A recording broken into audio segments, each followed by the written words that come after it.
en estos momentos al doctor Isaac de Paz González, quien ha adquirido el nivel 2 en el Sistema Nacional de Investigadores. Para nosotros es un gran orgullo, me lo acaba de informar la querida Ceci Vega, el doctor Isaac de Paz González, jurista, constitucionalista y orgullosamente miembro, le decía, de esta familia sin censura. Doctor, que este 2023 te traiga mucha salud, muchas bendiciones y muchas oportunidades de compartir aquí con nosotros en Sin Censura. Te mando un abrazo, Doc.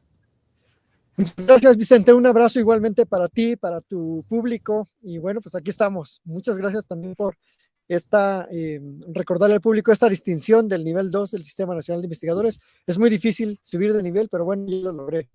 Así que gracias. Qué bueno. Por ser parte del equipo.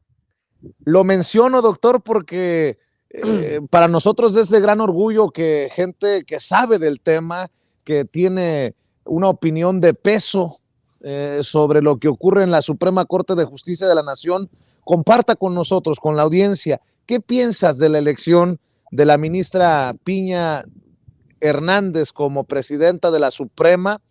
¿Qué piensas de este escándalo que pica y se extiende sobre el tema de Yasmín Esquivel, que no puede quedar así nada más en el aire, se tiene que ir hasta las últimas consecuencias? Bueno, esa es mi opinión. ¿Qué piensas de las declaraciones del presidente hoy que dice, pues no que soy dictador, ahí está la independencia de poderes? Se eligió a una ministra que no ha votado necesariamente pro 4T, se elige a un presidente del Tribunal Federal de Justicia Administrativa muy neoliberal, muy tirado al calderonismo y al salinismo. Dame tu opinión de todo esto que está ocurriendo en un poder judicial que necesita renovarse, necesita transformarse, pero que también necesita todo el respaldo para que el país avance, ¿no? Sí, Vicente, bueno, en primer lugar creo que es muy positivo que se discuta, sepa, que se conozca cómo se nombra un presidente, una presidenta de la Suprema Corte. Eso no se sabía antes, todo era opacidad, todo era entre compas, digamos.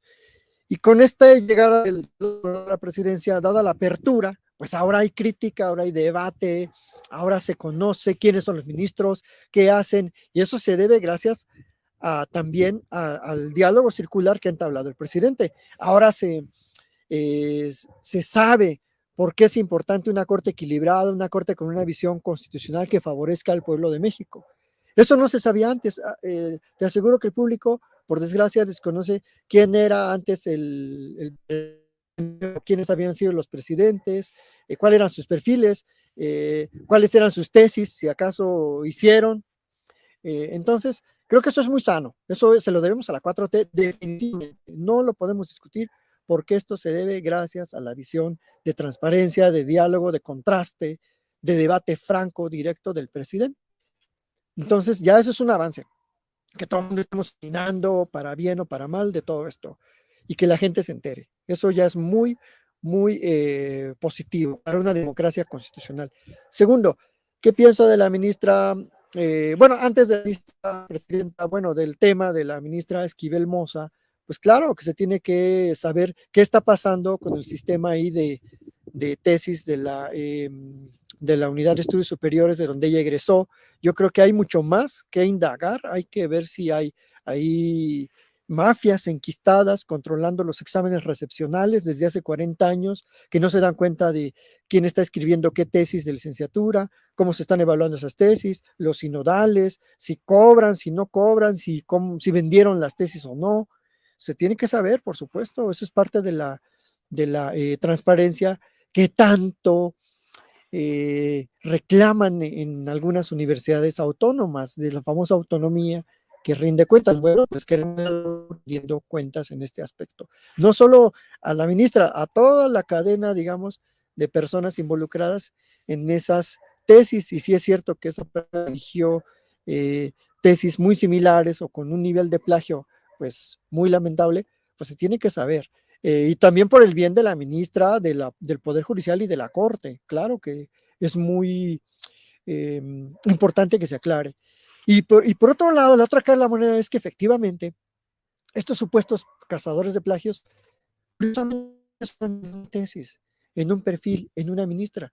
No nos dijeron cuál era la tesis de la ministra Piña o del ministro Lainez o del ministro Ortiz Mena.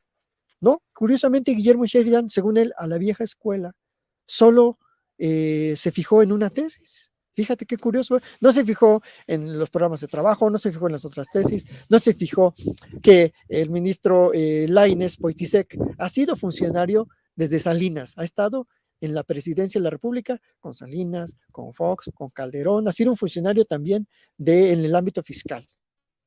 Eso no le importó, solamente estaba el misil dirigido a la ministra Esquivel Moza, lo cual pues demuestra que hay un interés, que no hay un análisis objetivo, que no hay una verdadera intención de transparentar los perfiles de la Corte, que hay la intención de golpear supuestamente a una ministra cercana a AMLO, porque no, en los votos tampoco es tan cercana o ha votado todo a favor de las iniciativas del presidente. Entonces, de Piña Hernández, de la ministra Norma Lucía, pues es saludable en el sentido de que se desmiente, se desmonta la tesis de que López Obrador tiene de rodillas a la Corte, López Obrador influye o influía en Saldívar, López Obrador tiene cooptado al Poder Judicial. Es imposible que se coopte al Poder Judicial.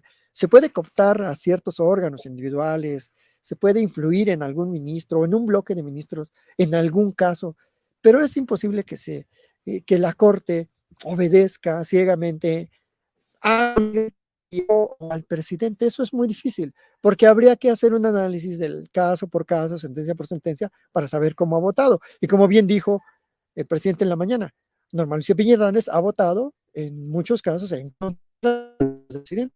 Entonces, hay equilibrio de poderes. La Suprema Corte y el Poder Judicial es autónomo, es independiente, cada vez lo va haciendo más, y también cada vez se requiere que se profundice en la reforma judicial, terminar con el nepotismo, terminar con los nombramientos cruzados, terminar con todo eso. Y aquí toco el otro punto que me decías, por ejemplo, de Sergio Valls Esponda. Es hijo de un exministro de la Suprema Corte de Justicia de la Nación, el señor ministro Valls Hernández. Y en su momento, la carrera de Sergio Valls fue impulsada, pues, de alguna manera por el nepotismo. Fue magistrado en el Estado de México, luego fue funcionario del IFAI del Estado de México, y no ha tenido una sólida carrera judicial, y ahora llegó ahí al Tribunal Federal de Justicia Administrativa, pues impulsado por ese pedigrí familiar jurídico, si lo podemos llamar de esa manera.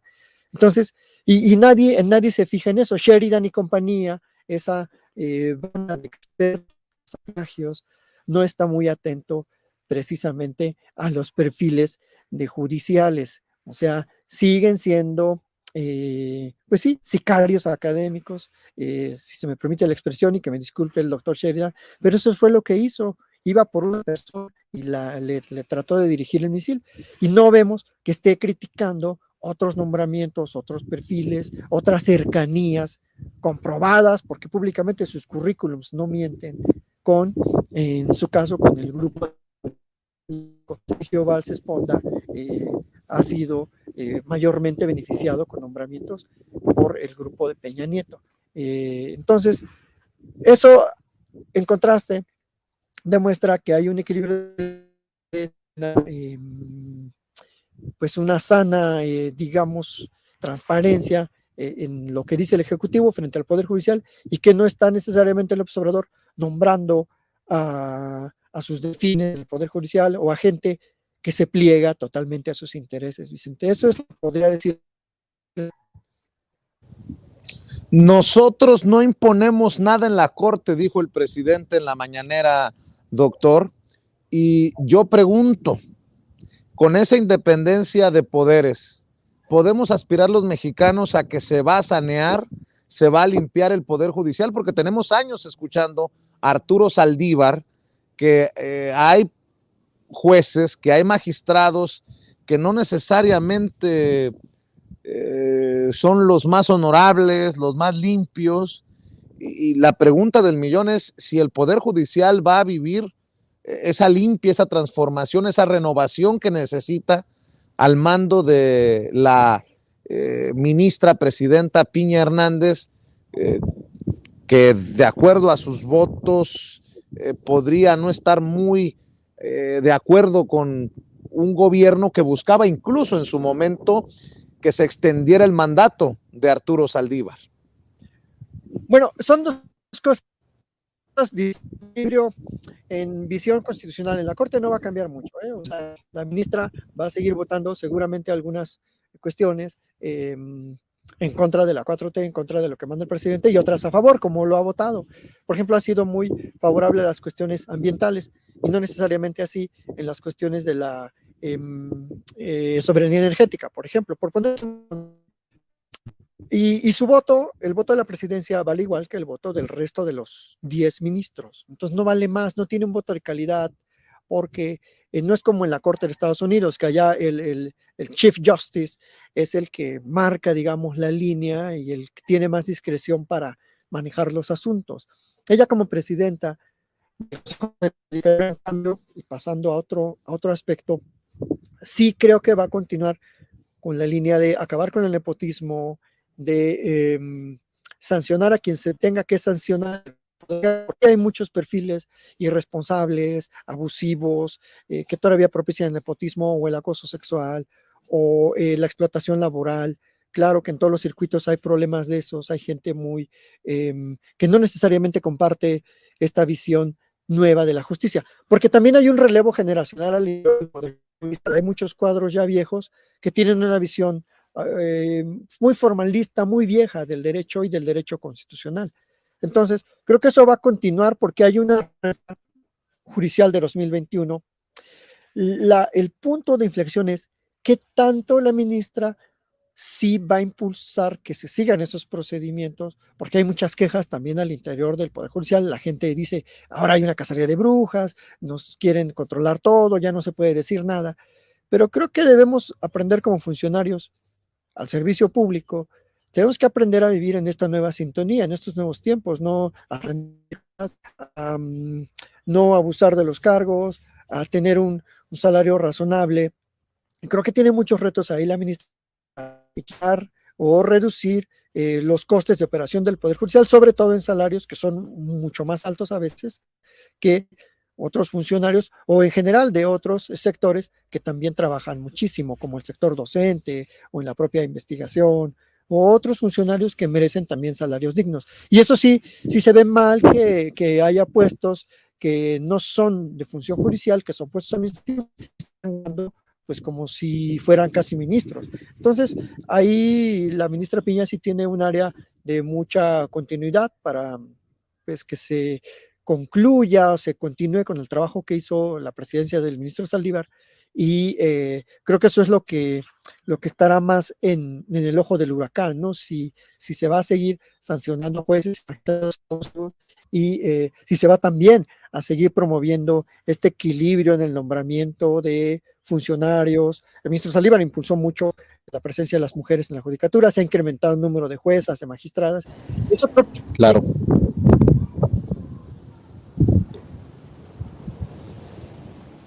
Entonces, por ahí creo, sí, te escucho, doctor. En ese aspecto, la nueva presidencia de la Corte tendrá que continuar con esa línea que ya la ley orgánica del Poder Judicial por la reforma constitucional de 2021 en materia de independencia judicial, que es insuficiente, también debemos reconocerlo como público, es insuficiente porque hace falta mirar también que el Poder Judicial no puede funcionar bien sin una buena fiscalía o sin buenos poderes judiciales, debate o sin buenos elementos de la policía, porque forma parte de la cadena de insumos de la justicia, todo eso. Entonces, los errores que se cometen acá en la policía o las fiscalías inciden directamente en la función judicial. Y sobre todo, la función judicial local incide mucho en la federal, ¿no? Que es lo que estamos hablando. Y de eso casi no sabemos, por ejemplo, cómo se nombra a los magistrados, cómo será esa lógica en los poderes judiciales locales, y que ahí hay muchos compadrazos políticos, mucha gente sin perfil, y hay mucha disparidad en presupuesto, en exámenes, incapacitación profesional a lo largo de todo México. Entonces yo creo que ese debe ser el siguiente debate. Un debate serio debería incluir a los poderes judiciales locales que reparten la justicia local, la justicia cotidiana que le llamamos, los pagarés, los divorcios, asuntos familiares, los juicios administrativos y el compadrazgo todavía. Y ahí tenemos que también, a ver si ahora Sheridan se pone fino y se pone, pues anda muy estudiosito de estas cuestiones judiciales, pues ojalá que abra una línea de investigación de qué está pasando en los poderes judiciales locales y no solo se dedique según él, a la pura vieja escuela, a tirar candidaturas en la corte. Esperemos que lo haga, a ver si como Ronca duerme, pues es un gran investigador. Yo espero su gran investigación de qué está pasando en la justicia local. Nótese mi sarcasmo, como dices tú. Eso es todo, doctor. Oye, doctor, pues te quiero agradecer porque han sido días complicados de la comunicación. Ayer intentamos hacer este enlace en Sin Censura y no se logró, pero qué bueno que estás siempre comprometido con la audiencia, nosotros al pendiente de ti. Te mando un abrazo y espero que este 2023 sea de muchos retos, de mucha productividad y de muchos proyectos juntos. ¿Por qué no cerramos invitando a la gente a tus espacios para que esté al pendiente de ti, doctor? Sí, Vicente, pues una disculpa con el público porque todo tuve una cuestión de salud que atender, ya estoy saliendo poco a poco, por eso me ausenté con Vicente, él lo sabe, el equipo lo sabe, el público, bueno, ya también lo debe saber por transparencia, no es porque ande de vacación ni de mis laureles, pero estoy empezando muy fuerte el 2023 y pues sobre todo comprometido con la justicia social, con la democracia en estos medios importantísimos, Vicente. Muchas gracias a tu audiencia. Suscríbanse a Isaac de Paz ahí en YouTube o síganme en Twitter en @Isaac de Paz con Z. Muchísimas gracias, Vicente, por la invitación. Como siempre, a Ceci y a todo tu equipo, a Toñito, a toda la banda de Sin Censura. Gracias, doctor. El doctor Isaac de Paz González, hablando con nosotros sin censura. Échale ganas, doctor. Muchas gracias. Y mi querido